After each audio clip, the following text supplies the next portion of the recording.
country do something, as the alleged killer today is in court, face to face with the parents who lost children. What he now wants.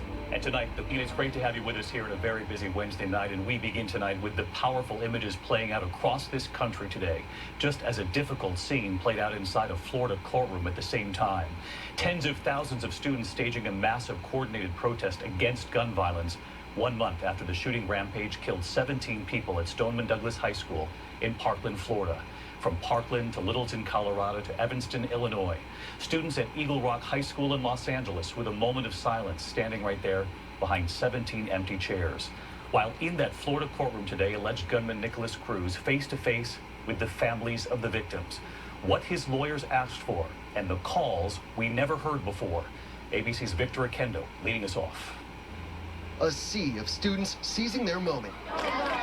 At 10 a.m., classmates from more than 3,000 schools walking out in solidarity with the victims of the Parkland shooting, saying when it comes to gun violence, they've had enough. In Parkland, they flooded the football field for 17 minutes for each of the 14 students and 3 teachers killed. What was that like for you? Even the chills, as I'm looking around, I see the whole student body on the football field, not at all. This playing out as the alleged killer came face to face with the parents of the victims. Those parents reduced to tears. A plea of not guilty shall be entered on the defendant's behalf. Nicholas Cruz sitting with his head bowed, his lawyers saying he would plead guilty if the death penalty is off the table.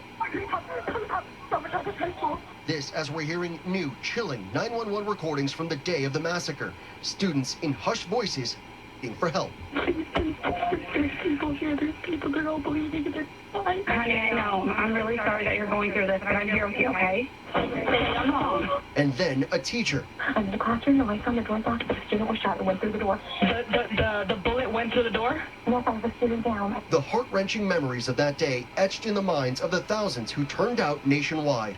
In Washington, D.C., the students turned their backs to the White House and sat in silence, telling our David Curley they should not be living in fear. School is a place where we should be able to go and feel safe and learn and not have to fear that something might happen. In Evanston, Illinois, the teenagers calling their legislators to demand gun reform. I'm calling to request that you take action. Our parents had wars, and we have Columbine. And there, at Columbine, where 13 died, a tribute to the victims of both tragedies. On the West Coast, 17 empty school desks, arcane at Whitworth, with those feeling heartbreak. Something about the empty desks is just sort of really hits home. Students here in Parkland making the long walk to a memorial, vowing to never forget those they lost. This is just another step. This is a statement. We demand change. And Victor Akendo with us live once again tonight from Parkland, Florida. And Victor, as you know, in Washington, they did pass a school violence bill in the House. But tonight, critics say it doesn't actually have any gun control measures.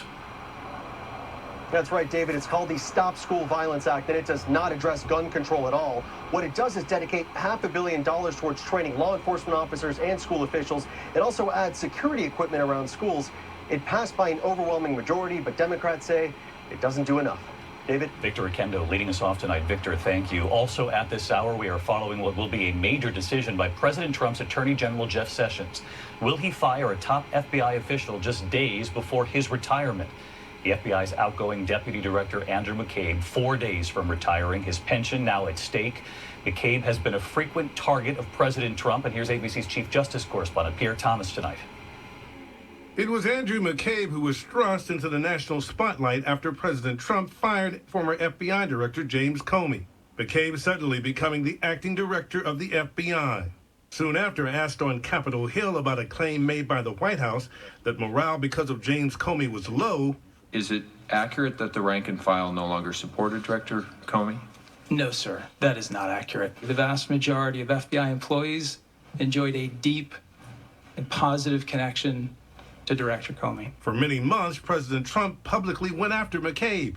Now tonight, there's word McCabe, just 4 days from retirement, could be fired before he retires. The Justice Department Inspector General finding McCabe allowed FBI officials to speak with a reporter about the Clinton Foundation probe and then misled investigators who asked him about it.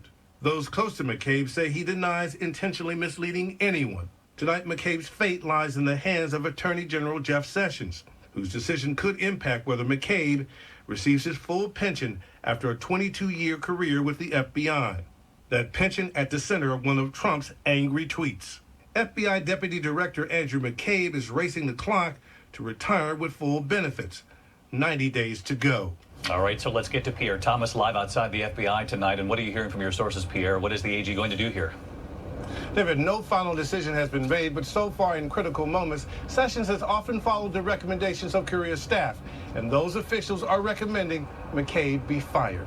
David? Pierre Thomas tonight. Pierre, thank you.